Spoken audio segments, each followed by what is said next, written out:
तो आपका एक बार फिर से स्वागत है। और दोस्तों हम सोल्व कर रहे हैं आज तकनीकी सहायक कृषि 2013 का जो पेपर है दोस्तों, एमपीयूटी यूनिवर्सिटी के द्वारा दोस्तों जो पेपर लिया गया था। किसका दोस्तों? तकनीकी सहायक कृषि का। किसके द्वारा लिया गया था? एमपीयूटी के द्वारा। तो दोस्तों 2013 का ये पेपर है, इसको आज हम सोल्व करने वाले हैं दोस्तों इस वीडियो में। तो देखिए दोस्तों, अपना सबसे पहला वाला क्वेश्चन है कि चने के आधार बीज उत्पादन हेतु पृथक्करण दूरी क्या होनी चाहिए। देखिए चने के आधार बीज हेतु पृथक्करण दूरी क्या होनी चाहिए। ऑप्शन देखिए 5 मीटर, 10 मीटर, 15 मीटर, 20 मीटर। तो दोस्तों क्या होनी चाहिए दोस्तों? चने के आधार बीज के उत्पादन हेतु पृथक्करण दूरी क्या होनी चाहिए दोस्तों? क्या होनी चाहिए दोस्तों? 10 मीटर। कितनी दोस्तों? चने के आधार बीज उत्पादन हेतु पृथक्करण दूरी कितने रखेंगे दोस्तों? 10 मीटर। आगे वाला क्वेश्चन है, मक्का के संकर बीज उत्पादन में नर व मादा पौधों का अनुपात रखा जाता है। किसका दोस्तों?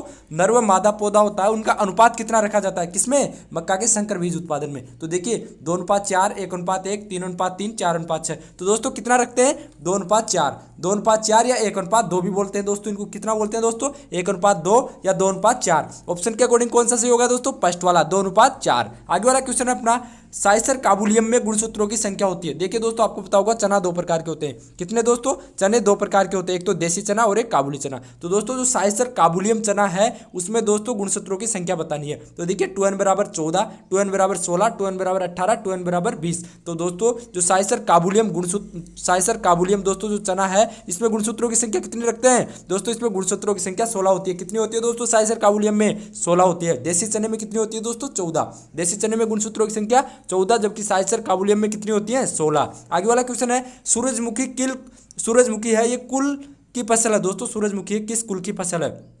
तो देखिए ऑप्शन कंपोजिटी, मालवेसी, कुर्सीफेरी, लेगुमिनेसी। तो दोस्तों सूरजमुखी है किस कुल की फसल है दोस्तों? कंपोजिटी कुल की। किसकी दोस्तों? सूरजमुखी है दोस्तों कंपोजिटी कुल की फसल है। और दोस्तों भिंडी होती है वो मालवेसी कुल की फसल होती है। किसकी दोस्तों? मालवेसी कुल की। तो आपको ध्यान रखना है सूरजमुखी है कंपोजिटी कुल की फसल है। आगे वाला क्वेश्चन है दोस्तों अपना, क्राइफस्ट एसी जीन कपास की फसल को बचाता है। दोस्तों जो क्राइफस्ट एसी जीन है ये कपास की फसल होती है, उसको किससे बचाता है? बोलवर्म से, मोइलास से, जेसिड से, उपरोक्त में से कोई नहीं। दोस्तों जो क्राइपस्ट जीन होता है ये दोस्तों बोलवर्म से बचाता है। किसको दोस्तों? कपास को बोलवर्म से बचाता है। कौन दोस्तों? क्राइपस्ट जीन। आगे वाला क्वेश्चन है दोस्तों, त्रिफला बनाने हेतु कौन सा फल काम में लिया जाता है दोस्तों? त्रिफला बनाने हेतु आम, अमरूद, आंवला, बेर। तो दोस्तों आंवला काम में लिया जाता है। क्या काम में लिया जाता है दोस्तों? आंवला। आप देख लीजिए क्या क्या काम आते हैं दोस्तों इसमें। त्रिफला यानी 3 फलों का, 3 फल होते हैं, उनसे दोस्तों त्रिफला चूर्ण बनाया जाता है। तो देखिए सबसे पहले क्या लेंगे दोस्तों? हरड़। क्या लेंगे दोस्तों? हरड़। हरड़ के बाद में क्या लेंगे दोस्तों? बहेड़ा।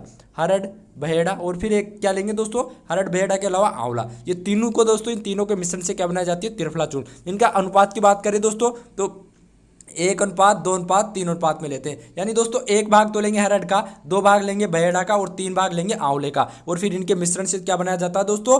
क्या बनाया जाता है दोस्तों? त्रिफला। तो आपको ध्यान रखना है 1:2:3 में क्या लेते हैं? हरड़, बहेड़ा और आंवला लेते हैं। तो त्रिफला चूर्ण किससे बनता है दोस्तों? त्रिफला हरड़, बहेड़ा और आंवला से बनता है। आगे वाला क्वेश्चन है अपना दोस्तों, इलाहाबाद सफेदा किस्म है। इलाहाबाद सफेदा किसकी किस्म है? इलाहाबाद सफेदा है दोस्तों अमरूद, इमली, आंवला, बेल। तो दोस्तों सबका पता होगा इलाहाबाद सफेदा अमरूद की किस्म है। आगे वाला क्वेश्चन है दोस्तों, संतरा में फरवरी पुष्पन को कहते हैं दोस्तों। संतरा की जगह क्या आएगा दोस्तों? संतरा की जगह दोस्तों यहाँ पे अनार आएगा। क्या दोस्तों? अनार। इसको सही कर लीजिएगा, संतरा की जगह अनार है। तो अनार में फरवरी पुष्पन के नाम से जाना जाता है दोस्तों। अनार में जो फरवरी में पुष्पन होता है उसको किस नाम से जाना जाता है? कौन सी बहार के नाम से जाना जाता है? तो दोस्तों देखिए ऑप्शन हस्तबहार, मरकबार, अम्बेबार। तो दोस्तों जो अनार है, अनार में फरवरी में जो पुष्पन होता है उसको अम्बेबार के नाम से जाना जाता है। किसके नाम से जाना जाता है दोस्तों? अम्बेबार के नाम से। अनार में फरवरी में पुष्पन होता है उसको अम्बेबार के नाम से जाना जाता है। आगे वाला क्वेश्चन है, आम की मल्लिका किस्म के पैतृक है दोस्तों। जो मल्लिका किस्म है उसके पैतृक बताने हैं आपको। तो देखिए दोस्तों मल्लिका किस्म के पैतृक कौन कौन से हैं? ऑप्शन देख लीजिए, Ratna into Alphonso, Neelam into Alphonso, Dasheri into Ratna, Neelam into Dasheri. तो दोस्तों मल्लिका होती है, इसके पैतृक कौन कौन से दोस्तों? नीलम इंटू दशहरी। कौन कौन से दोस्तों? नीलम इंटू दशहरी। और दोस्तों मल्लिका होती है, मल्लिका में सर्वाधिक विटामिन ए पाया जाता है। क्या पाया जाता है दोस्तों? सर्वाधिक विटामिन ए। और नीलम इंटू अल्फांसो है, ये किसका संकरण है दोस्तों? रत्ना का। किसका है दोस्तों? रत्ना का संकरण है नीलम इंटू अल्फांसो। और दोस्तों रत्ना इंटू अल्फांसो है, ये सिंधु का संकरण है। किसका संकरण है दोस्तों? सिंधु का संकरण है। जो आम की बीज रहित किस्म है सिंधु, उसका संकरण क्या है दोस्तों? Ratna into Alphonso. और नीलम इंटू अल्फांसो किसका है दोस्तों? रत्ना का। और नीलम इंटू दशहरी मल्लिका का है। आगे वाला क्वेश्चन है दोस्तों अपना, पपीता के पौधे में दूरी पर रोपे जाते हैं दोस्तों। पपीता के पौधे होते हैं, उनकी R/P बतानी है। तो कितनी? 2x2 metre, 3x3, 4x4, 1x1 metre. तो दोस्तों पपीता के पौधे की R/P कितनी होती है? 2x2 metre. कितनी होती है दोस्तों? 2x2 metre. किसकी? पपीता के पौधे की R/P। आगे वाला क्वेश्चन है सॉफ्टवुड ग्राफ्टिंग में सफल है दोस्तों, सॉफ्टवुड ग्राफ्टिंग है किस में सफल है, बेर, आम, आंवला, उपरोक्त में से कोई नहीं। तो दोस्तों सॉफ्टवुड ग्राफ्टिंग है ये आम में सफल है, किसमें दोस्तों, आम के प्रवर्धन की विधि है दोस्तों क्या, सॉफ्टवुड ग्राफ्टिंग। आगे वाला क्वेश्चन है उत्तरी भारत में गुलाब में टी बडिंग के लिए उपयुक्त समय। दोस्तों जो उत्तरी भारत है, उत्तरी भारत में गुलाब में टी बडिंग कब करते हैं दोस्तों, दिसंबर से जनवरी, फरवरी से मार्च, जनवरी फरवरी, अक्टूबर नवंबर। तो दोस्तों दिसंबर से फरवरी माह में उत्तरी भारत में जो गुलाब होती है उसमें टी बडिंग की क्रिया की जाती है। किसकी दोस्तों, टी बडिंग की क्रिया की जाती है कब, दिसंबर से फरवरी माह में। आगे वाला क्वेश्चन है दोस्तों अपना पूसा नारंगी किस्म है, पूसा नारंगी किस्म किसकी है दोस्तों, गोल्डन फी की, हजारा की, संतरा की, लाइनेरिया की। तो दोस्तों पूसा नारंगी किसकी किस्म है दोस्तों, हजारा की, हजारा या गेंदा, हजारा या गेंदा। क्या दोस्तों, जो गेंदा होता है उसको अपन क्या बोलते हैं दोस्तों, गेंदा या हजारा बोलते हैं उसको दोस्तों, एक ही नाम है, पूसा नारंगी, हजारा या गेंदे की किस्म। और दोस्तों ये कौन सी गेंदे की किस्म है दोस्तों, अफ्रीकन गेंदे की। आपको कंफ्यूज नहीं होना है दोस्तों, ये अफ्रीकन गेंदे की किस्म है, कौन सी दोस्तों, पूसा नारंगी है, ये अफ्रीकन गेंदे की किस्म है। गेंदे का नाम क्या होता है दोस्तों, टेगेट्स इरेक्टा। तो आपको ध्यान रखना है। आगे वाला क्वेश्चन है दोस्तों पूर्णिका ग्रेनेटम वैज्ञानिक नाम है, पूर्णिका ग्रेनेटम किसका वैज्ञानिक नाम है, आंवला का, अनार का, आम का, पपीता का। किसका नाम है दोस्तों पूर्णिका ग्रेनेटम, पूर्णिका ग्रेनेटम है दोस्तों अनार का नाम। किसका है दोस्तों, अनार का नाम है पूर्णिका ग्रेनेटम। आगे वाला क्वेश्चन है मिर्च की बीज दर होती है 2.5 से 3 किलो, 1 से 1.5 किलो और 3 से 3.5 किलो, 3.5 से 4 किलो। तो दोस्तों मिर्ची की बीज दर कितनी होती है दोस्तों, मिर्च की बीज दर होती है दोस्तों 1 से 1.5 किलो। कितनी दोस्तों, मिर्च की बीज दर 1 से 1.5 किलो। आगे वाला क्वेश्चन अपना प्राइड ऑफ इंडिया एक किस्म है दोस्तों, प्राइड ऑफ इंडिया किसकी किस्म है, मूली की, गाजर की, फूल गोभी की, पत्ता गोभी की। तो दोस्तों प्राइड ऑफ इंडिया किसकी किस्म है दोस्तों, प्राइड ऑफ इंडिया दोस्तों पत्ता गोभी की किस्म है। किसकी है दोस्तों, प्राइड ऑफ इंडिया पत्ता गोभी की किस्म है। आगे वाला क्वेश्चन है गर्मी की भिंडी फसल में फसल ज्यामिति होती है। दोस्तों आपको पता होगा भिंडी है, भिंडी में 2 प्रकार की होती है, एक तो गर्मी की और एक कौन सी दोस्तों, वर्षाकालीन भिंडी। तो गर्मी की जो भिंडी होती है उसकी फसल ज्यामिति बतानी है 30 × 10 सेंटीमीटर, 45 × 30, 45 × 45, 60 × 30। तो दोस्तों गर्मी की भिंडी की फसल ज्यामिति ऑप्शन के अकॉर्डिंग दोस्तों इन ऑप्शनों में से क्या सही होगा, 30 × 10। क्या दोस्तों, 30 × 10। और दोस्तों आपको ध्यान रखना है वैसे कि देखिए भिंडी 2 प्रकार की होती है, एक तो होती है ग्रीष्मकालीन और एक वर्षाकालीन। तो देखिए ग्रीष्मकालीन की बीज दर कितनी लेते हैं दोस्तों, 18 से 20 किलो। ग्रीष्मकालीन की बीज दर कितनी लेते हैं, 18 से 20 किलो। कितनी, 18 से 20 किलो। और R/P की बात करें तो R/P कितनी होती है दोस्तों ग्रीष्मकालीन भिंडी की,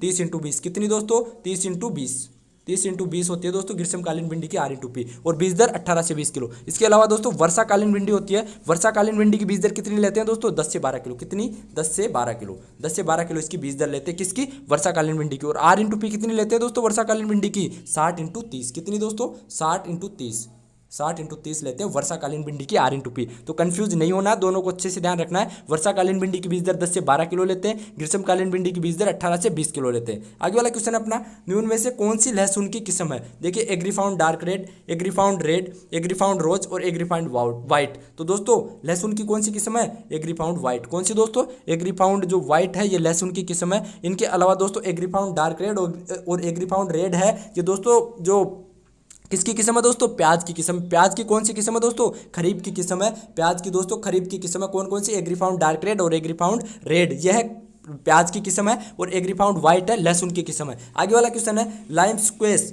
हेतु एक किलो फल है, रस है, उसमें कितने ग्राम पोटेशियम सल्फेट मिलाया जाता है दोस्तों।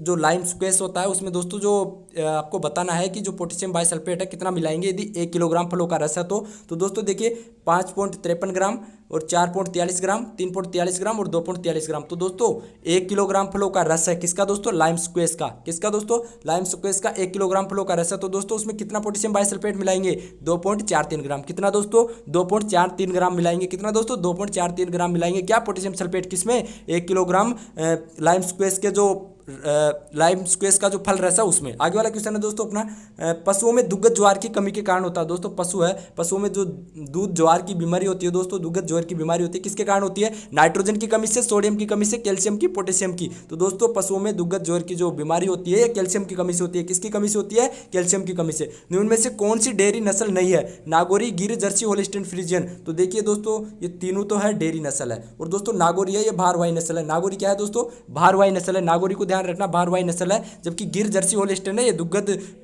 डेयरी नस्ल है। आगे वाला क्वेश्चन है सिरोही की नस्ल है। सिरोही किसकी नस्ल है दोस्तों, बकरी की, भेड़ की, गाय की, भैंस की। तो दोस्तों सिरोही बकरी की नस्ल है। आगे वाला क्वेश्चन है मुर्गी की निर्भीक नस्ल की संकर है। दोस्तों मुर्गी की जो निर्भीक नस्ल है किसका संकर है, white lagoon IR Pratapdhan into white lagoon, कारी रेड इंटू असील, उपरोक्त में से कोई नहीं। तो दोस्तों ये किसकी है दोस्तों, मुर्गी की निर्भीक नस्ल, इसका संकर बताना है। तो दोस्तों ये कारी रेड इंटू असील किसका दोस्तों, जो निर्भीक नस्ल है मुर्गी की, ये इसका संकर क्या होगा, कारी रेड इंटू असील। कारी रेड इंटू असील के संकर से क्या बना है दोस्तों, निर्भीक नस्ल बनी है। कौन सी नस्ल बनी है दोस्तों, निर्भीक नस्ल बनी है मुर्गी की। आगे वाला क्वेश्चन अपना, रानीखेत की बीमारी, रानीखेत किसकी बीमारी है दोस्तों, भैंस की, सुअर की, बकरी की, मुर्गी की। दोस्तों रानीखेत है मुर्गी की बीमारी है, किसकी बीमारी है, मुर्गियों की। आगे वाला क्वेश्चन है, भैंस की गर्भावधि काल होता है, भैंस का गर्भावधि काल कितना होता है, 210, 310, 260, 360। तो दोस्तों भैंस का गर्भावधि काल कितना होता है, 310 दिन। कितना होता है दोस्तों, 310। इसके अलावा गाय की बात करें तो गाय का गर्भावधि काल कितना होता है दोस्तों, 280 से 282 दिन। कितना दोस्तों, 280 से 282 दिन। आपको ध्यान रखना दोस्तों अच्छे से। आगे वाला क्वेश्चन है, राष्ट्रीय डेयरी अनुसंधान संस्थान है इज्जतनगर, झांसी, लखनऊ, करनाल। तो दोस्तों राष्ट्रीय डेयरी अनुसंधान संस्थान कहाँ है, करनाल हरियाणा में। कहाँ है दोस्तों, करनाल हरियाणा में। आगे वाला क्वेश्चन है, निम्न में से कौन सी पशुओं में सामान्यतः वायरल बीमारी है, खुरपका, मुंहपका, ट्यूबरकुलोसिस, एंथ्रेक्स, टिटेनिस। तो दोस्तों खुरपका मुंहपका बीमारी है, वायरल जनित बीमारी है। कौन सी है दोस्तों, वायरस या विषाणु जनित बीमारी है खुरपका मुंहपका। आगे वाला क्वेश्चन है, प्रथम पंक्ति प्रदर्शनों का आयोजन प्रदर्शित करने के लिए किया जाता है। दोस्तों जो प्रथम पंक्ति का प्रदर्शन होता है वो क्या प्रदर्शित करने के लिए किया जाता है, प्रौद्योगिकी विधि, प्रौद्योगिकी उत्पादन क्षमता, प्रौद्योगिकी में प्रसंस्करण हेतु और उपरोक्त में से कोई नहीं। तो दोस्तों क्या प्रदर्शित करती है प्रथम पंक्ति, दोस्तों ये प्रदर्शित करती है प्रौद्योगिकी उत्पादन क्षमता। क्या दोस्तों, जो प्रौद्योगिकी होती है उसकी उत्पादन क्षमता प्रदर्शित करती है। आगे वाला क्वेश्चन है, निम्न में से कौन सा संचार माध्यम पारंपरिक है। देखिए दोस्तों पारंपरिक संचार माध्यम बताना है, टेलीविजन, रेडियो, कठपुतली प्रदर्शन, इंटरनेट। तो दोस्तों क्या होगा इसका राइट आंसर, कठपुतली प्रदर्शन। क्या होगा दोस्तों, कठपुतली प्रदर्शन। क्या पूछ रहा है दोस्तों, पारंपरिक संचार माध्यम पूछ रहा है दोस्तों, सबसे पुराना। तो क्या है दोस्तों, कठपुतली प्रदर्शन। आगे वाला क्वेश्चन है, निम्न में से कौन सी प्रसार शिक्षा की समूह संपर्क विधि है। देखिए कौन सी प्रसार शिक्षा की समूह संपर्क विधि है। तो देखिए विधि प्रदर्शन, प्रत्यक्ष भ्रमण, गृह भ्रमण, टेलीविजन। तो दोस्तों कौन सी है, देखिए दोस्तों क्वेश्चन दोबारा देखिए, निम्न में से कौन सी प्रसार शिक्षा, कौन सी दोस्तों प्रसार शिक्षा की संपर्क विधि है। तो दोस्तों इसमें क्या आएगा, विधि प्रदर्शन। क्या आएगा दोस्तों, विधि प्रदर्शन। आगे वाला क्वेश्चन है, भारत में सामुदायिक विकास योजनाएं प्रारंभ की गई थी। दोस्तों भारत में सामुदायिक विकास योजनाएं कब प्रारंभ की गई थी, 2 अक्टूबर 1955, 2 अक्टूबर 1954, 2 अक्टूबर 1953, 2 अक्टूबर 1952। तो दोस्तों सामुदायिक विकास परियोजना कब प्रारंभ की गई थी दोस्तों भारत में, ये प्रारंभ की गई थी दोस्तों 2 अक्टूबर 1952 को। कब दोस्तों, 2 अक्टूबर 1952 को भारत में सामुदायिक विकास योजना प्रारंभ की गई थी। आगे वाला क्वेश्चन है, जनजाति क्षेत्र विकास कार्यक्रम TADP कौन से वर्ष में प्रारंभ किया गया था। कौन सा दोस्तों, जनजाति क्षेत्र विकास कार्यक्रम है, ये कौन से वर्ष प्रारंभ किया गया था, 1972 में, 1982 में, 1992 में और 2002 में। तो दोस्तों जनजाति क्षेत्र विकास कार्यक्रम है, ये कब प्रारंभ किया गया था, कब किया गया था दोस्तों, ये किया गया था 1972 में। कब दोस्तों, 1972 में। कौन सा, TADP कार्यक्रम। आगे वाला क्वेश्चन है, भारत में TSV प्रणाली कब प्रारंभ हुई थी दोस्तों, भारत में टीवी प्रणाली कब प्रारंभ हुई थी, 1970, 1972, 1974, 1968। तो दोस्तों इसका राइट आंसर क्या होगा, इसका राइट आंसर होगा दोस्तों जो TS प्रणाली है ये कब प्रारंभ की गई थी, ये की गई थी दोस्तों 1974 में। कब दोस्तों, 1974 में। आपको ध्यान रखना दोस्तों, कंफ्यूज नहीं होना है। देखिए अच्छे से देखिए दोस्तों, कई बार क्या है क्वेश्चन रिपीट हो जाता है एग्जाम में, तो आपको अच्छे से ध्यान रखना। आगे वाला क्वेश्चन है, वर्ष 1974 में प्रथम कृषि विज्ञान केंद्र स्थापित किया गया था। प्रथम कृषि विज्ञान केंद्र है वो कहाँ स्थापित किया गया था दोस्तों, पांडिचेरी में, फतेहपुर में, भरतपुर में। तो दोस्तों 1974 में प्रथम कृषि विज्ञान केंद्र है पांडिचेरी में। दोस्तों भारत का प्रथम कृषि विज्ञान केंद्र कौन है दोस्तों, पांडिचेरी में स्थित है, 1974 में बना था। राजस्थान में कब बना था दोस्तों, 1976 में। कहाँ, फतेहपुर सीकर में। और दोस्तों टोटल केवी के कितने हैं दोस्तों, 724। भारत में टोटल केवी के 724 है और राजस्थान में 44 है। राजस्थान में टोटल केवी के कितने हैं दोस्तों, 44। भारत में 724। और दोस्तों प्रथम कहाँ बना था, 1974 में पांडिचेरी में, और राजस्थान में 1976 में सीकर में, फतेहपुर सीकर में। नाबार्ड का मुख्य कार्य है दोस्तों, नाबार्ड है, नाबार्ड का मुख्य कार्य क्या है, कृषि ऋण प्रदान करने वाली संस्थाओं को ऋण प्रदान करना, कृषकों को ऋण देना, कृषि अनुसंधान और कृषि प्रसार। तो दोस्तों नाबार्ड का मुख्य कार्य क्या है, कृषि ऋण प्रदान करने वाली संस्थाओं को ऋण प्रदान करना। क्या कार्य है दोस्तों, कृषि ऋण प्रदान करने वाली जो संस्था होती है उनको ऋण कौन देता है दोस्तों, नाबार्ड। आगे है, कौन से वर्ष में न्यूनतम समर्थन मूल्य प्रारंभ किया गया था। कौन से वर्ष में प्रारंभ किया गया था दोस्तों, 1972, 1982, 1995, 1965। दोस्तों न्यूनतम समर्थन मूल्य दोस्तों कब प्रारंभ किया गया था दोस्तों, न्यूनतम समर्थन मूल्य MSP दोस्तों ये किया गया था 1965 में। कब दोस्तों, 1965 में दोस्तों MSP है ये प्रारंभ की गई थी। MSP क्या होती है दोस्तों, न्यूनतम समर्थन मूल्य, यानी दोस्तों उससे कम मूल्य पर, यानी दोस्तों पहले ही घोषणा की जाती है फसल बुआई के समय न्यूनतम समर्थन मूल्य की, और उससे कम मूल्य पर है जो उससे कम मूल्य पर दोस्तों फसल को नहीं खरीदा जाएगा। जो मूल्य जैसे कि अभी मान लेते हैं अपन गेहूं का न्यूनतम समर्थन मूल्य 2000 रुपये है, तो 2000 से कम में दोस्तों फसल को नहीं खरीदा जाएगा, 2000 से अधिक जो मूल्य है उन्हीं में दोस्तों फसल को खरीदा जाएगा। तो यानी मिनिमम सपोर्ट प्राइस है दोस्तों। ये क्या होता है दोस्तों, एमएसपी मिनिमम सपोर्ट प्राइस होता है दोस्तों ये। तो दोस्तों ये कब प्रारंभ किया गया था, 1965 में। कब दोस्तों, 1965 में प्रारंभ किया गया था दोस्तों। एमएसपी आपको ध्यान रखना है दोस्तों, एमएसपी 1965 में प्रारंभ किया गया था। आगे वाला क्वेश्चन है, उत्पादन का उचित मूल्य के द्वारा सुनिश्चित किया जा सकता है। दोस्तों उत्पादन का उचित मूल्य के द्वारा सुनिश्चित किया जा सकता है। देखिए विनियामक, बाजार मंडी, बिचौलिया, थोक व्यवसाय, निजी संस्था। तो दोस्तों उत्पादक का उचित मूल्य किसके द्वारा सुनिश्चित किया जाता है, दोस्तों उत्पादक है उसका उचित मूल्य किसके द्वारा सुनिश्चित किया जाता है, विनियामक या बाजार मंडी के द्वारा। किसके द्वारा दोस्तों, विनियामक या बाजार मंडी होती है उसके द्वारा दोस्तों उत्पाद का उचित मूल्य प्रदर्शित किया जाता है। आगे वाला क्वेश्चन है, किसी उद्यम से शुद्ध आय 21,425 रुपये, उत्पादन लागत 12,315 रुपये। तो उद्यम की सकल आय क्या होगी, तो दोस्तों सकल आय ज्ञात करने के लिए क्या करेंगे दोस्तों, दोनों को ऐड कर देंगे। क्या करेंगे दोस्तों, दोनों को जोड़ देंगे। तो दोस्तों दोनों को जोड़ेंगे तो कितना आंसर आएगा दोस्तों, 33,740। तो दोस्तों उसकी सकल आय क्या होगी, 33,740। आगे वाला क्वेश्चन है, उत्पादन फलन का सूत्र है। दोस्तों उत्पादन फलन का आपको सूत्र बताना है, तो क्या होगा दोस्तों उत्पादन फलन का सूत्र, y बराबर f कोष्टक a प्लस बी एक्स। क्या होगा दोस्तों, y बराबर f a plus b x. क्या होगा दोस्तों, y बराबर x a plus b x. आगे वाला क्वेश्चन है, राजस्थान में कृषि विश्वविद्यालयों की संख्या है। दोस्तों राजस्थान में कृषि विश्वविद्यालय कितने हैं, देखिए ऑप्शन देख लिए 1, 3, 4, 5। तो दोस्तों राजस्थान में 5 कृषि विश्वविद्यालय। कितने दोस्तों,